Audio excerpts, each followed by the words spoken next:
Welcome to the Whole Athlete Podcast, where we focus on discussing topics to help you become a fat burner, optimize health, and improve performance in life and sports.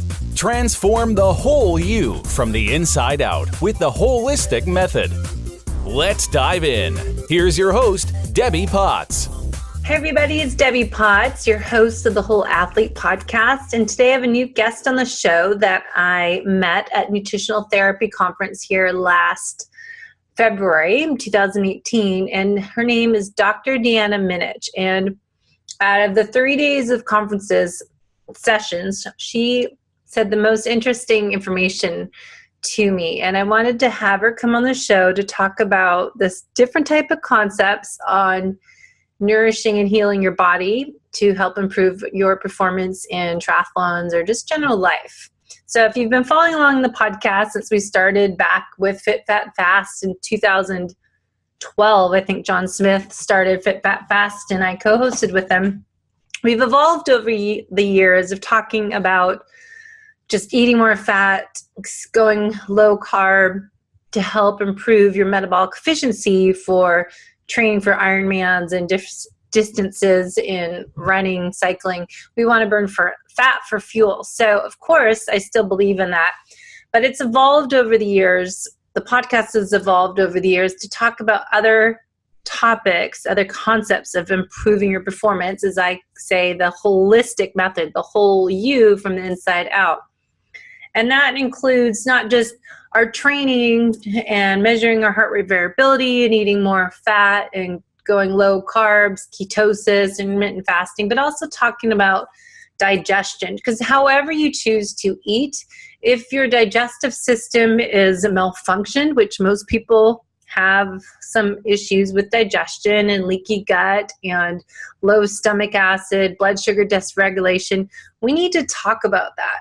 Those topics are really crucial to improving performance in triathlons or whatever sport you're doing, or just to be healthy and slow the aging process down. So bear with me as I bring on some different topics, different guest hosts over the next few months, years to come, because I want to share this information with you as I continue to learn and get more education and start thinking outside of the box of what is really being healthy, how can we optimize our health by the way we train, but also the foods we eat. So today's topic is with Dr. Deanna Minich, and we're going to talk a little bit more about the 7 spectrum, the chakras that she has found relate to endocrine function, the foods that we need to eat to heal our body, and where we're kind of out of alignment. So similar to the holistic method that we have 8 elements I talk about in my book that need to be in balance, one impacts the other. She does the same thing talking about the 7 systems of health. So if you're watching our YouTube version, the Whole Athlete Podcast on YouTube, you'll see the 7 steps to nourishing the whole self. And if you can see on the website or the YouTube channel, the whole detox that Dr. Deanna Minich talks about involves the root chakra, the flow, the fire, the love, truth, insight, and spirit. And she talks about just all these physiological activities and the core issues going on, the balanced lifestyle, and the food. So she's put that together with her experience and training and knowledge and, learning from her clients she's working on what parts of the anatomy are off. So we're going to get into that with her. Say, example, the root chakra, the root system is the base of your spine, and that's related to your adrenal glands. We love the adrenals, blood cells, bones, DNA, feet, your immune system, joints, legs, more. And then we'll go into the flow, the fire. So we're going to talk about that a little bit. Dr. Deanna has written many books. I think she's written 6 books. She has her main website, we'll put in the show notes, and her Facebook page, the Whole Detox book, the Rainbow Diet, Nourish Your Whole Self affirmation cards, and Flow Fire Whole Self Wellness Retreat. That's actually outside of Seattle area this Labor Day weekend, and I am going to try to attend that. It's on Labor Day, but it ends on the Sunday afternoon, so I can make it back in time for Sunday night activities. So who is Dr. Deanna Minich? She's a health educator, a researcher, and author with more than 20 years experience in nutrition, mind-body health, and functional medicine. Her passion is bringing forth a colorful whole self approach to nourishment and bridging the gaps between science, soul, and art in medicine. Her book that's most recently published is called The Rainbow Diet, a holistic approach to radiant health through foods and supplements. And I need to get to that one. We were going to talk today mostly about the whole detox book, talking about these body systems. We'll have her back on the show again to talk about her newer book, The Rainbow Diet. So today we're going to focus on learning more about the 7 systems of health and how they can improve our performance in the sports that we do. So we're going to check out that drdeannaminich.com, also foodandspirit.com, and you can learn more on our Facebook page. But the whole detox.com and these 7 steps I think are really interesting. And her book is fascinating to me. Just put that stuff together. You have to kind of think outside the box and find new ways to help be healthier. And, if you're training every day, you have to look at the other elements. You're working full time, you have family, you have friends, you have kids. You want to still be able to do the sports you love and continue on for a long time, hopefully training and racing, maybe shorter distances. We don't need to Ironmans forever, but maybe we still do swim, bike, run workouts like I do, but I'm not even racing. But eventually I will get back there when I get healthy. But, I would look at these systems, see what's out of balance in her book, and learn more on the podcast episode coming up next. Enjoy. Hey everybody, it's Debbie Potts, the host of the Whole Athlete Podcast, and I'm here with a new guest on the show today, Dr. Deanna Minich from Port Orchard area near me in Seattle, and I'm happy to have her on the show today on a sunny day in Seattle when the flowers are coming out because she talks about food and spirit. So thank you. Hey Debbie, good to be here with you. Well, I saw you at the Nutritional Therapy Conference, and you're the one seminar that I paid the most attention to. I was so intrigued about what you were saying and sharing, and I'd just been carrying your cards around that I got from your booth, and I really wanted you to come on the show. We talk mostly, nutritional therapy for athletes, how to improve performance, but I think this is just such an important topic and such different perspective of how we can really, truly improve our performance in life and sports. So I thank you for your time. And talk about a little bit your background. What is your why? I like to ask people, what's your purpose? What's your passion? And how you are using that to create impact in the world? Yeah, I really want to see people healthier and happier. Not just healthier, but there has to be a personal growth aspect to that as well. So much of what I do involves science and spirituality. And even though I'm not an athlete, a lot of those principles can be applied across the board to optimize people's function, their performance, their sense of well-being. And so my personal story is that I grew up with a very health-conscious mom who was a little bit probably too strict, and we had certain things that we could and we couldn't have. And so through that whole experience, I had, I would say, a dysfunctional relationship with food. Especially as a teenager, I was an emotional eater. I was a binger, definitely binger. And it wasn't comfortable. And then in my 20s and 30s, having to figure out, how do I move out of this? And how do I work with this a little bit better? And so I started looking into everything. I ended up studying nutrition and going into food, and also looking into other modalities. So I did massage, I did naturopathic medicine, I did energy work, I did Reiki, I did herbs, I did flower essences. I mean, everything under the sun as it relates to any kind of healing modality. I was very open to it because I just wanted to heal. So finally, I realized that what I needed to do was to complement food with personal growth in such a way that the two blended together, rather than, so many people compartmentalize their lives. They have kind of like one way or the highway around food. Mm-hmm. And I think with athletes, my experience with athletes has been that they're incredibly, the strength is that they're incredibly focused and determined. The downside is that they're incredibly focused and determined. And so what happens is that they get a little bit pigeonholed into one approach and like, this is it. And getting really gung-ho, which is good. I love the passion and advocacy for so many of them that I know and have worked with. But then there also has to be flexibility. There has to be looking for what is unique to them, having a personalized approach, really moving within that and trying things out a bit. So I think, there's not just one approach for everybody. It's not just keto. It's not like Keto City. It's not Paleo City. It's not Vegan City. I think that all of us come at it from different lenses and different experiences and different needs. And so we have to explore that. Well, that's what I love about what you share in your books and your information.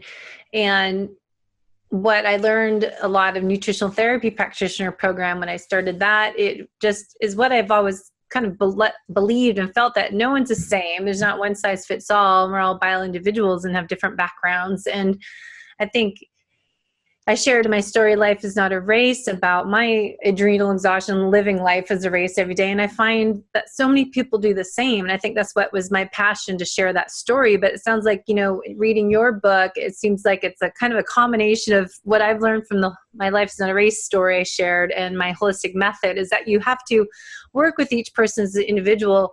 There's a lot going on, not just give a nutrition program. It isn't keto. It isn't just paleo. It is eat the real food that works for your body, but you have a totally different twist and perspective on it that I love, is working on the whole you, as I talk about, but you're looking at the kind of the chakras and the different systems. So talk about, your book is called the whole detox, 21-day whole detox. And that's kind of where you talk about the different systems. So let's kind of dive into that, because I love this stuff.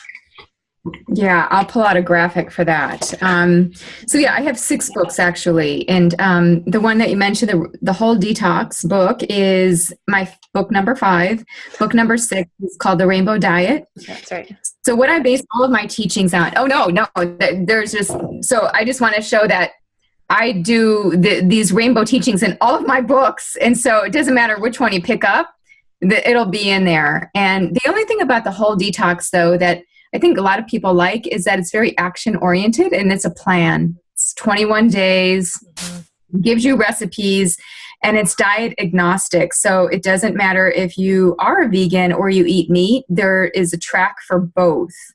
In fact, some vegans won't pick up the book because I have a meat track, and some paleo people say, oh, she has a vegan track, I'm not going to touch this. But I really do think, I am in the middle. So what I do is, your perception into the chakra system is a correct one. When I was 19, many years ago, I took my first yoga class and I started to get into Indian philosophy and spirituality. And I realized that they were onto something. Like my scientific, medical, at that time I was pre-med, mind was thinking, oh, wow, they're talking about the endocrine system when they're talking about chakras. And when you look at the chakra system, it's all connected through these endocrine glands, and each of them have a meaning. So that's what all the books that I write are about. And so it's, and everything is connected to a color. So it's red, and red is all about what I call the fight or flight. It's the adrenal glands. It's how comfortable we feel in our skin, and literally the skin. It's everything protein in the body. It's our hair, our skin, our nails, it's also everything mineral. So it's our skeletal structure, our musculoskeletal structure. So the mineral and the protein combine and how they work together. So it's how and whether we eat those things in the right proportions for us. So that's primarily the red. And so, by the way, there's a quiz in both of those books, and Whole Detox and the Rainbow Diet, where people can figure out where do they have an imbalance. And so a lot of people have a root imbalance. A lot of athletes have a root imbalance because they're pushing. And sometimes athletics, and depending on what we're doing and how we're stressing the body, it can actually be a stress response. Like I remember reading a paper about people going through the Ironman competition and having leaky gut at the end of it. And so sometimes we can push ourselves so much that we can create a lot of digestive issues. And I've heard that from athletes where it's like, they just overdid it. And so we can overdo it. And so that's what the root is about. It's establishing better connection with our physical body and reading those instincts and those impulses and connecting in with protein. And because athletes are so connected to the physical body, they tend to overdo and do a lot of protein, which is interesting. People that aren't as connected to their physical body seem to do less, is what I have observed. And there's this fixation that humans have, especially in the westernized societies, about how much protein do I get? Am I getting enough protein? I know. They always need the calculation and not just go by feel, I think helps.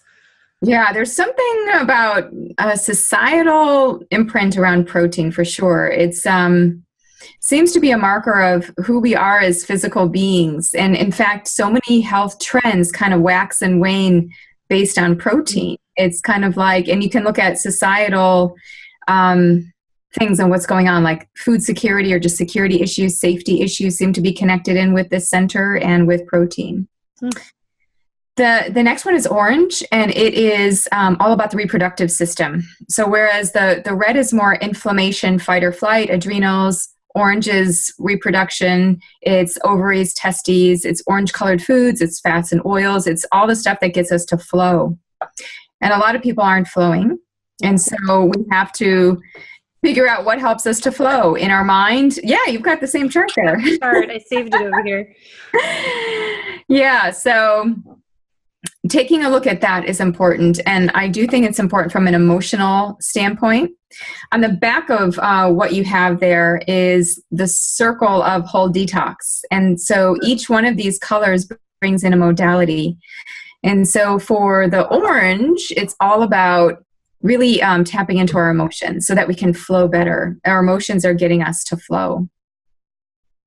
So you're the chart of the 7 systems. So you're looking at the chakras you've learned, and then you're putting it with, which has been around, the anatomy with it, but the core issues and the balance, the lifestyle and the foods. I think that's so unique. So you're kind of putting it together, what you learn and from yoga and the background of the chakra system. But what's interesting is what you're getting to, I think, when I'm reading into it, is that you're looking at what colors I crave, or like what colors I want to wear. Like yesterday, I was looking at the flowers in Palm Desert and what colors we're drawn to. So are you saying that you start to, like your body, you ask what your body wants and that's what you should eat? And same thing, like what colors you want to wear that make you feel good and energetic, and what colors you see outside, like, oh, I see that beautiful orange flower, and that means something with the colors of flow.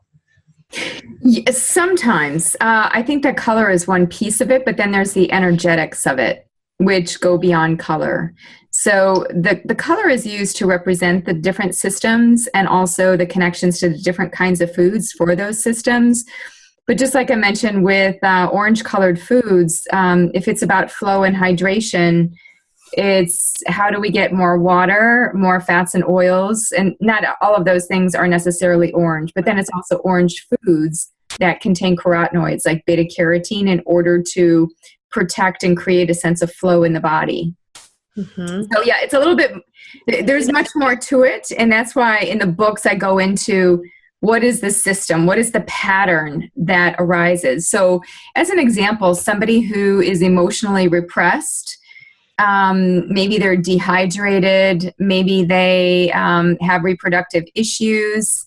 You know, what I ended up doing was I started to see patterns, which is how I came up with these. So yeah, I used the backbone of the chakra system, but then fleshed out the foods, fleshed out the lifestyle, fleshed out how I was seeing this interrelationship of things happening. And usually when I talk with people or when they do the quiz, you can quickly start to see what people's issues are. You just ask, like, what are they working with? So many people are dealing with gut issues. Food allergy is a common one. In fact, I was just on a call today where one of the most popular questions was about food allergy. And so many people are getting food allergy. This is connected to the immune system and to inflammation. So it's a root issue. Mm-hmm. And so having lots of, we're responding quickly. There's an alert. And food is one of our most primal needs. And so if we have an issue with food, we need to look at that root part of us. Like, where don't we feel safe? Where don't we feel secure? Do we feel unstable? Do we lack a tribe to support us? And so it's a lot more, do we trust our own instincts? The root is a really big one. I had thousands of people take this questionnaire online, and we've looked at the data to see where do people have an imbalance. And mostly it's the root, the immune system, and it's the other one, actually the top one is really the yellow, which is digestion. Digestion is 80% of people had an imbalance with that. Wow.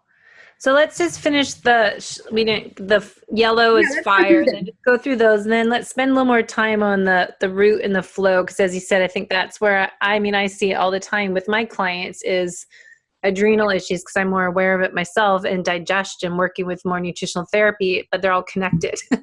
Inflammation, gut health, brain health, adrenals, is like what's off balance. So kind of go over the rest of the systems, and let's start kind of see what time we have to go for the first two. Yeah. Okay. So I did the root, which is red, the flow, which is orange. Now we have the yellow, which is fire. This is all the main digestive organs. So this is the gallbladder, which has bile, which is yellow. It's the liver. It's the stomach, which is acidic and warming and rotting and ripening. So everything about the fire system is about transformation. It's about heat. It's about burning. Mm-hmm. And many of us are burnt out. We feel, just like our sense of work-life balance is gone. We are fried. We are fried to a crisp. And so we don't have fire anymore. And as a result, we don't have good stomach acid production. We don't have good pancreatic enzyme production to break down all the different macronutrients. And what has to happen oftentimes initially is a repletion back of those things through dietary supplements, through very specific dietary needs and foods that we have to incorporate in order to get those things on the outside, because we're not producing them on the inside anymore. So the food that connects to this place is carbohydrate. And so when we do too much in the way, usually that's the first thing that people go for when they're losing energy. It's like, I need sugar. I need energy. Just give me a bar. Give me crackers. Give me juice. Give me a cookie. Give me, all of these yellow foods that aren't healthy. And so the yellow foods that are healthy, that can spark our fire again, are things like sustainable carbohydrates, things that are high in fiber, or even if we think of yellow foods like yellow summer squash, bananas. In fact, there was just a study not too long ago that showed that bananas were better than energy drinks at helping athletes to recover after just post-workout. So bananas are very repleting, and they're full of prebiotic fibers. And then you've got lemons, which are acidic and, again, very good for the liver, good for a number of different things. And so helping ourselves to have good, healthy yellow versus the unhealthy, the breads and the pastas and a lot of the yellowish stuff that's out there that's more fluff and not fire, not truly good, healthy fire for us. I was laughing this weekend. I was at Palm Desert visiting my parents, and Coachella concert was on, and we went to the grocery store, and these people that were going obviously to the concert were buying food, and I didn't know they still sold Wonder Bread in the store, but I was laughing like, what are people buying? Just this, inexpensive, low quality food, if you even call it food. It's so funny. It's like Wonder Bread. Who even eats that stuff? I almost said something to these girls that are buying it. Wow. So, anyways. Yeah, my mom used to say to me, because when I grew up, a lot of kids ate Wonder Bread. They would have peanut butter and jelly and Wonder Bread. And I had this Adele Davis brown bread that my mom probably spent a lot of money on, or she made her own bread. And then I would have peanut butter that was like, it wasn't Jif or Skippy. It was like the Rocky Road peanut butter. Like, you have to really mix it. And then she would slice banana and put a little bit of honey. And looking back, it's like, dang, that was good. That was a really good choice, especially for a kid. But now I don't eat bread. Yeah. So, but she used to tell me, when I would be traumatized by this, she would say, Deanna, just tell the kids at school, the whiter the bread, the quicker they're dead. And of course, she was right. Work, because it's like, Mom, I'm 9 years old. That's just ridiculous. So anyway, but yeah, yellow and white foods, not so good. There are a bunch of them that aren't so good for us. Yeah. So the next green. Love. And that's the heart. So the heart is about expansion. It's about opening our blood vessels, keeping wide. That's why we always hear about our arterial calcification and narrowing of the blood vessels. That's like the one thing you don't want for your heart, is to have no ability to get blood circulated through the body. And in addition to the heart, you also have the lungs. And so the heart and the lungs are right there, right, one in back of the other. And so they work together through oxygenation and deoxygenation. So really important for an athlete. And so if we don't have good expansive blood vasculature, we're going to have all kinds of issues, everything from varicose veins to peripheral arterial disease, you name it. There's just a whole bunch of things that can go wrong. And also the risk of things like stroke, because that's, just creating more obstruction in the artery. So green leafy foods, this is where I associate plant foods, but especially green leafy foods, which are high in nitrates. Nitrates, as most of your athletes will know, when we take them into the body, they convert into nitric oxide through gut bacteria and through our salivary bacteria. And so when we take them in, we convert to nitric oxide. And so then we get this vasodilation, we get the calmness. Mm-hmm. So a lot of these greens, like celery is good, beet greens are good, arugula is good. A lot of the bitter greens are excellent for that reason. And is that good to have in a green drink, like put it in a blender, make it, or should you have it raw or slightly you have to make sure that you circulate it in your mouth with the bacteria, because otherwise, if you don't have the bacteria working on the nitrates, that is, not nitrites, because it has to convert from nitrate to nitrite to nitric oxide. Mm-hmm. So if you don't have the bacteria to get it to the nitrite part from the nitrate, then that's a problem. So making sure that we chew our smoothies is something that I've talked about before. Well, that's why I think it's better to have a smoothie than a juice, because then it's more, you got the fiber in it. I would think that's better, that you have to have. Yeah, that is better. Yes. Okay. Yeah. So and you can measure your nitric oxide levels, by the way. Probably most athletes know that already, because that's pretty standard, but you can go to Amazon and buy the Berkeley test strips, which are like, $50 for 36 strips, and you just put it on your tongue and it'll show you colorimetrically how much nitric oxide you're producing. And usually athletes, and I've done this test with a number of people, it's usually the athletes that tend to have higher levels of nitric oxide endogenously. So they're more receptive to, they can build it better, but not everybody has the ability. There are some genetic variants that make people not able to produce nitric oxide. So interesting. So they probably need more. They need more of the vegetables, the microgreens. So the question probably people ask all the time, why you think red would be love would be red, because that seems love red, but people think of red for the heart. They think of there's the blood connection, right? I mean, when people think of the heart and red is such a passionate color, and it's a blood color. However, if you look at what the heart is about symbolically, it really is about expansion. And so it's not just the heart area, but also the hands, the arms, expansion, giving people a hug, holding people's hands, pat on the back. There's this connection piece that the heart has. So to me, passion, like more of a physical body passion, more of a sensual passion, belongs more in the red of the root than it does in the love of the heart, which is more emotional wisdom. There's a different vibration here than in the physical body of passion. Mm-hmm. It's interesting. So breathing, circulation, oxygenation. Then the next one up, so love is here, then truth, is that? Then we have the thyroid glands. That's the next endocrine gland. Yeah, by the way, the endocrine glands as we go. So the root was the adrenals, the flow was the ovaries and testes, the digestive tract, the fire was pancreas. The heart by itself is an endocrine gland, but then you also have the thymus, which is just above the heart. Mm-hmm. And so now we have the thyroid gland, which is all about integration, metabolism, really putting together all of the synchronous pieces of who we are. So we have the ears, we have the nose, we have the lips, the teeth, the tongue, the cheeks, the chin, the throat, the cervical area in the back. So there's a lot of stuff going on here. And I often refer to this part of us as the birth canal of the heart.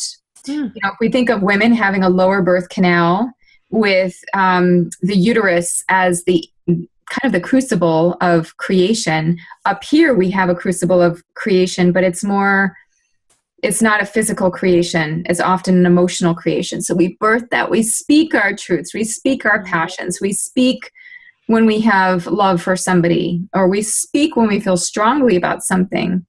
And oftentimes, what I associate this with from a food perspective is keeping our throats lubricated and open, much like I was talking about the heart with the vasculature. So soups, sauces, broths, stews, smoothies, purees, things that slow us down and allow us to mindfully eat and are lubricating, like moist fruits as well, like a succulent plum or a cantaloupe or honeydew, things like that. But then also, if we think of blue-green, sea plants. So the host of different blue-green sea plants that contain the different minerals to help our thyroid to produce more thyroid hormone. So that's speak personal truths. That's probably a lot of times I think people need to be more open and share kind of if they're frustrated. Is that kind of related to that? Because we're talking a lot at the nutritional therapy conference. I kept hearing this in each seminar that so many people, health issues or getting different diseases, chronic diseases, are stemming from a background of not dealing with event stress in their life as a child or different experiences, so that they kept them inside, and those stuffed emotions, they kind of come up in different chronic diseases as we get older. And it seems like, being your authentic self, speaking the personal truths and letting things out would help that, which, how that's related. But it's just interesting how just hearing everyone kept saying the same thing, all these different things that people aren't dealing with their emotions, how it affects your health. Yeah, I think that's spot on. Chronic disease has so many different etiologies. It's hard to say that there's just one thing of just not speaking your truth leads to that. But one thing that the truth connects to is our sense of choice.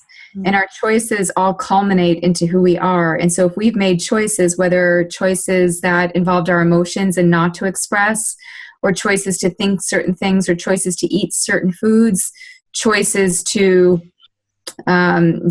sleep when we chose it, all of those things make us who we are and lead to our health. And so, yeah, I do think it's really fascinating to me to see a lot of the thyroid literature coming out, all the people writing books on thyroid health, and, the butterfly as what the thyroid gland looks like. And so it's kind of the sense of freedom, taking flight, really being able to surrender and get perspective on how we are authentic in the world. Who are we really? And I think that this happens a lot for people in their 40s. For each of these systems, I connected to a time of our lives for the most part. Of course, some people might encounter things earlier, but there's something that happens for people in their 40s where they're not so much about the disease to please anymore. They start to come into their own really and truly, where, and even astrologically, there's the whole connection of this time in a person's life is very tender. Usually it's the midlife crisis time of our lives where we start to, it's kind of like, oh my gosh, half of my life, who am I? What am I about? Am I living my mission? And we start to go through this crisis, I would say, of authenticity, to really figure out what we're about. And there's urgency to it. It's kind of like, if I don't start speaking my truth and start living the life I've always wanted to live, it starts to catch up and we don't feel good about that anymore. There's a certain ceiling. Yeah. Being authentic is this is what it says there too. It's like speaking your voice and you're making those choices, and being authentic, I think, is so key, is what it is, the core issues. But the truth is being your authentic self. And I think, I'm 46, 47 somehow this year. And I think a lot of my friends, everyone's in their 40s and getting 50s. And I think a lot of us are looking at that same, learning about yourself, and am I being my authentic self and having that positive energy, positive vibes is one of my goals for this year. But it seems like it's something, people are maybe wondering what we're talking about. How is this related to being an athlete and improving your performance? But as we talk about being the whole athlete, it's working from the inside out. And I think this applies, that you have to, stop, pause, reset. Am I doing what I should be doing? Am I doing too much in life? Am I taking care of my whole self? And this is an age, I think we need to start doing that more, especially, visiting my parents are in their late 70s, that, when you need to start taking care of yourself, do you wait until you're 80 and not able to do anything, or, start now? So I think it's an important topic. So sorry, I just threw that in there. But the next one. The next one is the color indigo, and I call it the insight. So this is the pituitary gland, which is right in the middle of the head. And it is all about signaling out to the rest of the body. And so, often when we think of adrenals, we just go to the adrenals. But what we really need to look at is the pituitary and the hypothalamus, because so much of downstream is signaled from upstream. Mm-hmm. So this is our brain. This is how we dream. These are our moods, how we sleep, our cognition, our intellect, a lot of I's, imagination, intellect, insight. Even our sense of vision is connected here because it's so integral to the brain and how we receive information. So this is a site of vision. And in whole detox, I talk about visualization even. I wasn't talking about the whole detox methods as we went. I was talking more about food, but there are certain methods for each of these centers. Like for the thyroid, it's about speaking affirmations. Mm-hmm. For this, it's visualization. So when it comes to food, here's where we talk about impactful, small, intense substances that modulate mood and memory and cognition. So things like caffeine, things like cocoa, which contain lots of psychoactives. Things that are psychoactives. We could even put alcohol into this bucket. It's not promoting it, it's just saying that it modulates this part of us. But then also blue-purple foods, things like blackberries and blueberries and eggplant and figs and raisins and purple grape juice, all of those things. Purple as a component in nature has been shown to affect learning and memory in our brains. And so there is something really symbolic about this connection between blue-purple and the brain.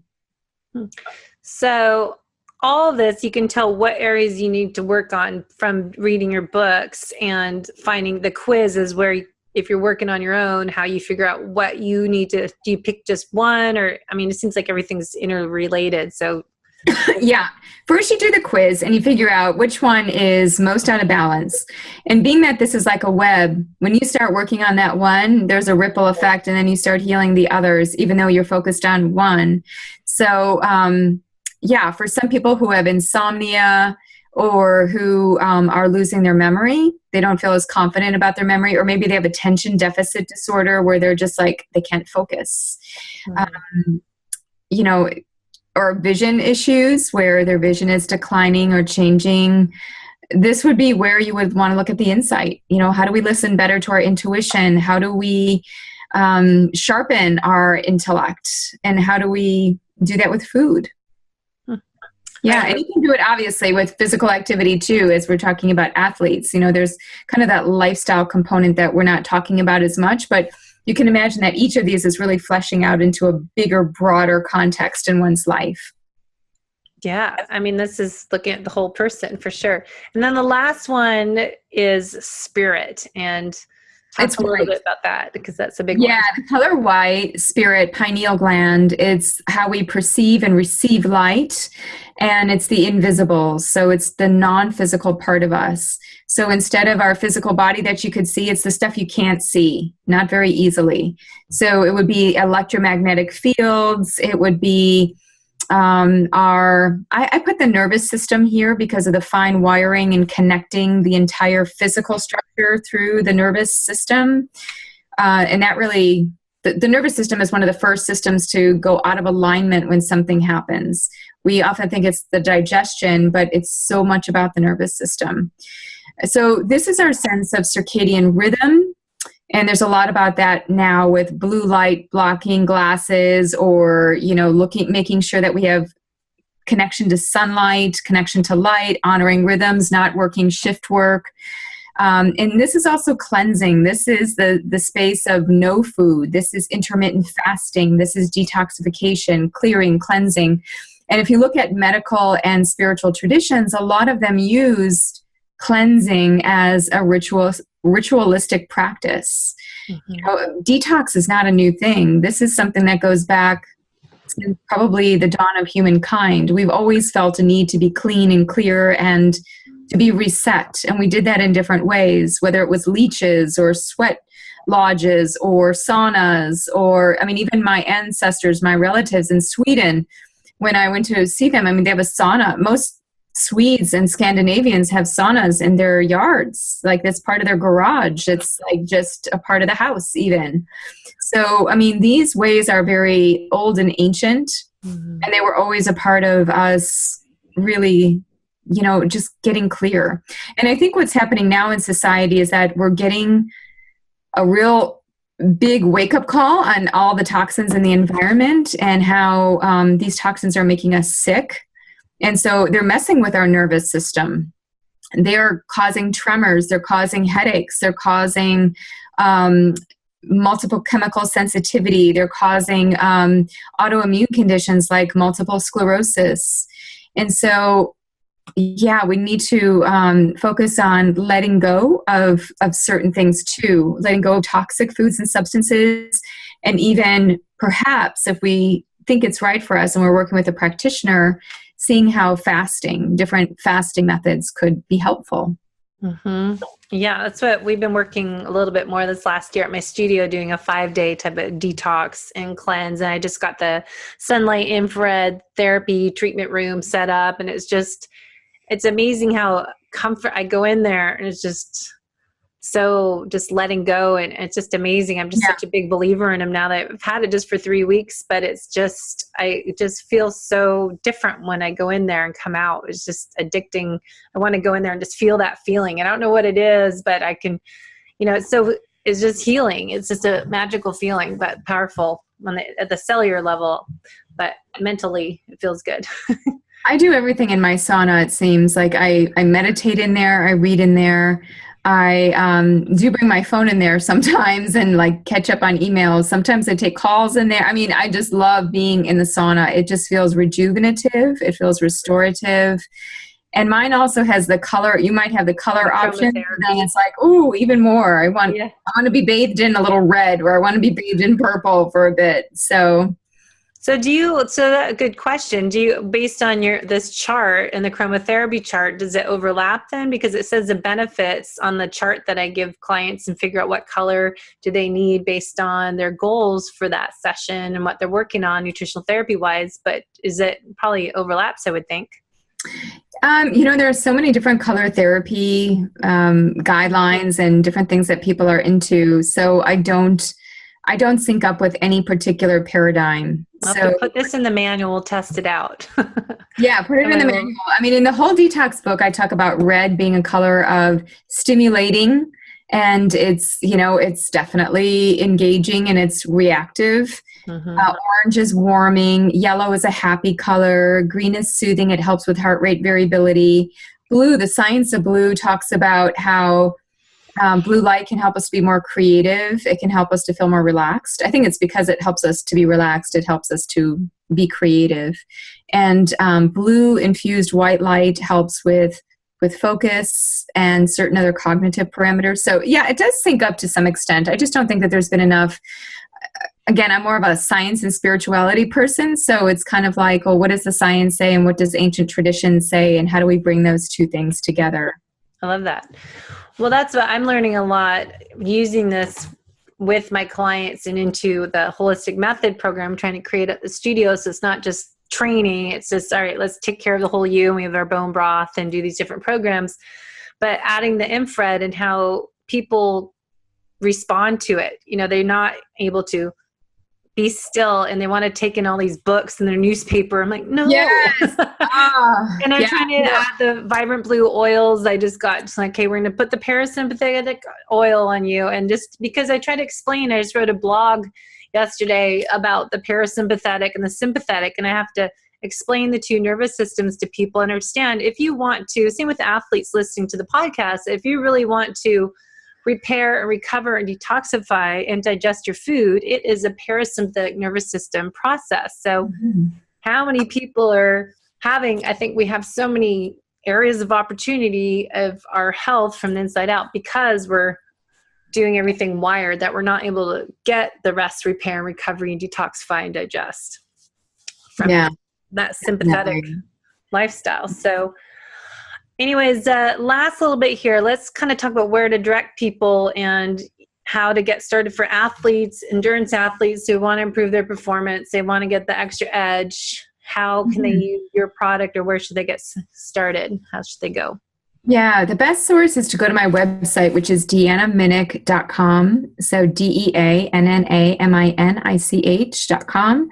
And on there, I have everything. I have the blogs, I have my podcasts, I have a connection into all of the programs that I do. I am doing a retreat at the end of the summer here in Washington State. So we're going to focus on the orange and the yellow, so flow and fire, which, again, I feel like so many people need help in that area. Yes.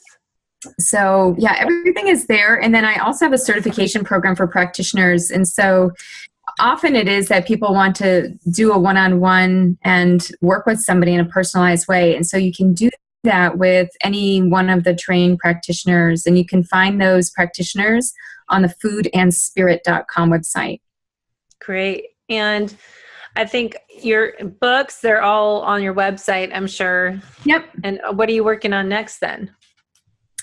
You know, I'm in the zen right now. I mean, after having the rainbow diet and that just came out in January, I kind of feel like I'm just going to sit and reflect. I've been doing more meditating, more creative time. And I kind of, many authors, they get kind of in this jag of they write a book and then they write another book. And I've been like that for some time, with these 6 books. And I kind of feel like I just want to step away and get some reflection time before I head into the next thing. Mm-hmm. That's where I'm at. I'm in the yin. Good job. I'm in the parasympathetic.